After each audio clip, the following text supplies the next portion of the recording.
ព្រះព្រហ្មព្រះវិស្ណុនិងព្រះសិវៈព្រះអាទិទេពទាំង3នេះត្រូវបានគេហៅថាត្រីម៉ូដក្នុងព្រហ្មញ្ញសាសនាដែលតំណាងឲ្យអំណាចធំ3នៃចក្រវាឡការបង្កើតការថែរក្សា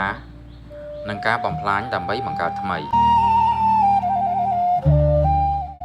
1ព្រះព្រហ្មព្រះបង្កើតពិភពលោកមានលក្ខណៈសម្គាល់មាន4ព្រះភ័ក្ត្រឬមុខ4មើលទៅទិសទាំង4ជាទូទៅមាន4ព្រះហស្ថឬដៃ4ជួនកាលមានកាន់គម្ពីរខ្សែសូត្រក្អមទឹកនិងផ្កាឈូកមានមហេសីនាមព្រះម៉ែសារស្វាទីឬព្រះម៉ែនៃចំណេះដឹងមានអវតារប្រែកាយជាសត្វហង្សមានតួនាទីសំខាន់ជាព្រះអ្នកបង្កើតពិភពលោកសពសត្វនិងអ្វីៗគ្រប់យ៉ាង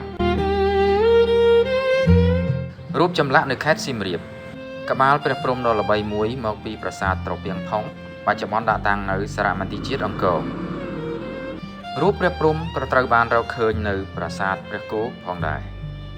នៅភ្នំក្រោមមានប្រាសាទមួយក្នុងចំណោមប៉មទាំង3ដែលឧទ្ទិសដល់ព្រះព្រហ្ម2ព្រះវិស្ណុឬព្រះនរាយណ៍ព្រះថែរក្សាពិភពលោកលក្ខណៈសម្គាល់ជាទូទៅមាន4ព្រះហស្ថឬដៃ4ដែរកាន់សាំងឬស្នែងខ្យងចាក់កទាឬដំបងដៃក្បាលធំនិងផ្កាឈូក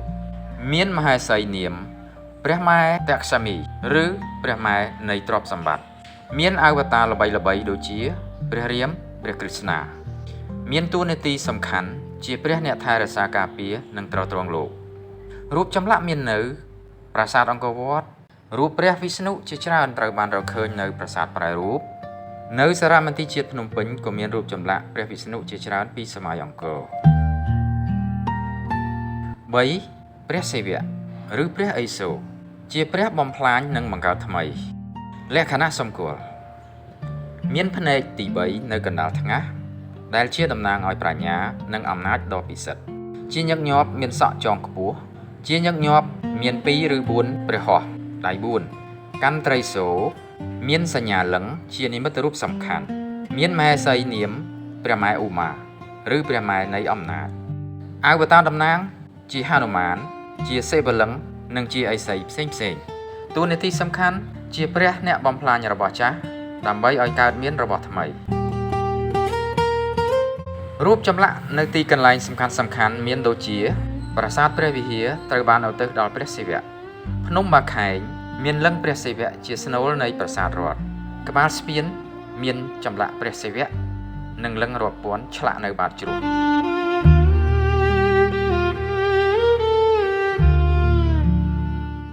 ចំណុចគួរឲ្យចាប់អារម្មណ៍សម្រាប់ប្រវត្តិសាស្ត្រខ្មែរនៅសម័យអង្គរព្រះសិវៈនិងព្រះវិស្ណុគឺជាព្រះដែលមានឥទ្ធិពលខ្លាំងជាងព្រះព្រហ្មក្នុងការគោរពបូជាម្ល៉េះហើយនៅកម្ពុជាយើងសង្កេតឃើញប្រាសាទនិងរូបចម្លាក់របស់ព្រះសិវៈនិងព្រះវិស្ណុច្រើនជាងព្រះព្រហ្ម